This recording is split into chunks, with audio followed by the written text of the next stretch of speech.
about you guys being able to head down to Australia, and I was wondering if you could tell us a little bit, and our listeners a little bit, about how you guys feel about coming down to Oz.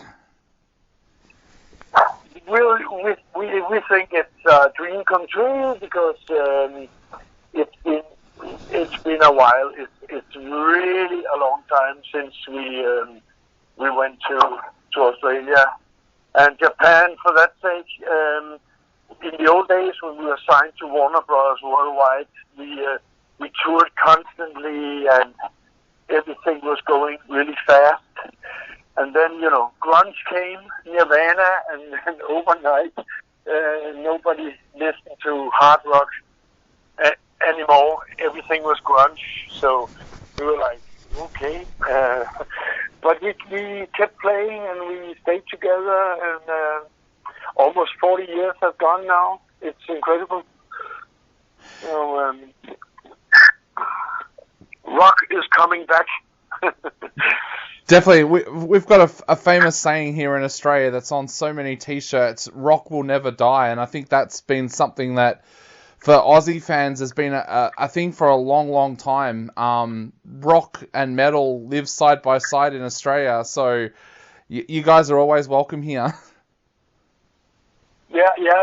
It seems like rock fans and are very they're very loyal, and rock's got a life of its own. No matter if we go to Germany or England, there will always be interested people and interesting people to talk to, and people who are really into it, and that's fantastic. Good thing. Yeah, I think the other thing we find here in Australia as well is the younger generation seem to really embrace rock, and they love the older bands. I know my niece and nephew, they love going through my vinyl collection and pulling out the stuff that I listened to when I was a kid. Yeah, okay. Yeah. So, Stig, tell us a little bit about your memories of Australia. What was it like when you toured here 30 years ago? Well, we did a lot of promotion, I remember. We were driving around to deserted radio stations, like in the middle of nowhere. There was just this big radio mast, and then there was, I don't know how many hundreds of listeners. I was really amazed by that. And we met a lot of really friendly, nice, kind people. It was really a good time. The concerts were crazy. People were like taking their shirts off and just wobbling around half naked, drinking a lot of beer like Danish people do. And all in all, a really good vibe. Of course, our fans have matured. They're older now, but maybe some people will show up who remember us from good old days. Do you find that with your shows these days that people come along and they bring their kids? Like it's a multi-generational thing now to come and see you guys play? Yeah, definitely. And also, many fans are like, some people are working in banks and some people are doing drugs 24 hours a day. So it's like it's a mix of people, also financially, people well off, people not so well off, and the funny thing is that you didn't want to really like your parents' music. When I grew up, it was like I was trying to play something that was furthest away from what my parents listened to. But regarding hard rock and rock, I think it's universally what you say.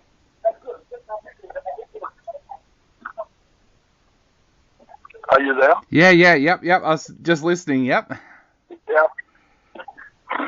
Yeah, it's universal, and I think that's one of the things that we're finding here in Australia now as well. A lot of the the bands that were around 30 and 40 years ago are able to do tours, and they get big crowds because people come along with their dads and even their grandparents. Yeah. So tell us a little bit about, you were talking before about you've been doing this for 40 years now. 40 years ago, would you have thought that you would still be in a band, in the same band 40 years later? Because so many bands come and go these days so quickly. Yeah, well, I think that our band, we used to live together, and we have two brothers in the band, and we more or less come from the same background. We've been like skate punks, and we started out like it was a total struggle. You know, we were starving and all that, the good old story. And I think that deep inside, I knew we would stay together because we don't have these big clashes, and we write all the songs together, so everybody has a saying, and so it's a very collective thing, and we also share all incomes, and so we are a very tight unit, and then so it's like, you know, it's very, we are very equal. So deep down inside, I knew that he was definitely. So, yeah. Yeah, and the last couple of years must have been really strange for you. You brought out A Prayer for the Loud in 2019, and then not long after that, the entire world went into lockdown with the pandemic. What's the last couple of years been like for you, and was it strange not being able to get out there and do shows? Well, we used the time to write some material, and I had a couple of old classic cars that I could sell so I could survive. So that's how we survived the corona. So classic cars seem to be a little bit of a hobby of yours. What's other things that you enjoy doing away from music, and will you be looking to spend some of the days off that you've got here in Australia going out and embracing some of your hobbies as well? I definitely hope so. I remember driving around in your beautiful country, and I just had a driver's license because I was really young. And I remember like coming out of a roundabout and driving in the wrong side of the road. So I was like near death in Australia. But we're super excited, and it's going to be really good. Yeah. What kind of classic cars are you into? I sold my whole collection because I didn't feel for it anymore, and you know, because of the environment and everything, it was like too much driving around in cars. They were mostly from the 50s, so it was like Porsche and old Mercedes from the 50s, and yeah. So I'm trying to get over it, not think too much about it. Definitely. So I noticed on your tour diary though, you've got 3 days off in Australia. What are you hoping to do on those 3 days off? I would like to barbecue. I would find a steak on a barbecue somewhere. That's one thing I remember is the fantastic Australian barbecue parties. So that's a thing, and just meet people, talk to people, and enjoy the Australian vibe.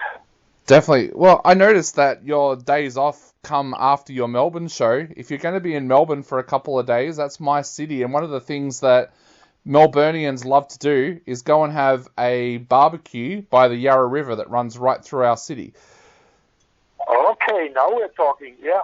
So, and they have communal barbecues that are there. You just put a couple of coins in them and they start working. So, Okay, yeah. Well, do they run on gas? yes, yeah. And, mate, there are some absolutely brilliant places in Melbourne now, what we call barbecue houses as well, where you can go and get some beautiful barbecue meat. So you'll be right at home in Melbourne. Oh, nice. Because here in Denmark we have like 3 months of outdoor activities, and then it's back inside. It's too cold to be outside. Yeah, well, no, you'll be here just as the weather's turning into summer, so you'll be getting the best weather here as well. And things will be green. They won't be all burned off by the sun, no? No, well, we've just had one of the wettest winters that we've ever had on record here, so everything is very, very green at the moment because, we've pretty much had rain nearly every day of winter, so, yeah, everything is very green. I read about that you had some terrible, too much water, yeah? Yes. Too much water coming down. Yeah, it's starting to go back down now, and we're supposed to get some fine weather for the next couple of weeks, so I think the rivers that are still flooded at the moment will start to go down over the next few weeks. Stigger, yeah, I was going to ask, you've got so many classic hits that your fans are going to want you to play on this tour as well. How do you guys work out what you're going to play every show to keep the fans happy? Well, we try to think about people. People in Australia would I think they would prefer some of the earlier albums. So we'll make like a set consisting of mostly Risking It All and No Few Left and Pilgrims, and then of course we have made 12 studio albums since. So we will take like 2 or 3 really good songs from each album, and we'll blend those together, and they will fit perfectly well because it's the same band, but sometimes we can play a 25-year-old song next to a new song, and it still doesn't sound too weird. Definitely. And you mentioned before that you've been doing a lot of writing over the last couple of years. Can we expect some new material or a new album from you guys over the next couple of years? Yes, we're actually working right now, and I'm going into the studio here later today, and we are planning on releasing an album in next in 2023. Yeah. Well, that is absolutely amazing, and we can't wait for that. Well, but for now on our show, Steve, we're gonna take a listen to It's After Dark. But before we do, what would you like to say to all of your Australian fans out there before they head along to check you guys out live very, very soon? I'll say that we're all stoked and excited and looking so much forward to see old faces and new faces. Definitely. Well, mate, thank you so much for taking the time to chat to us tonight. It's been an absolute honour having you on the show, and I'll see you guys when you get to Melbourne.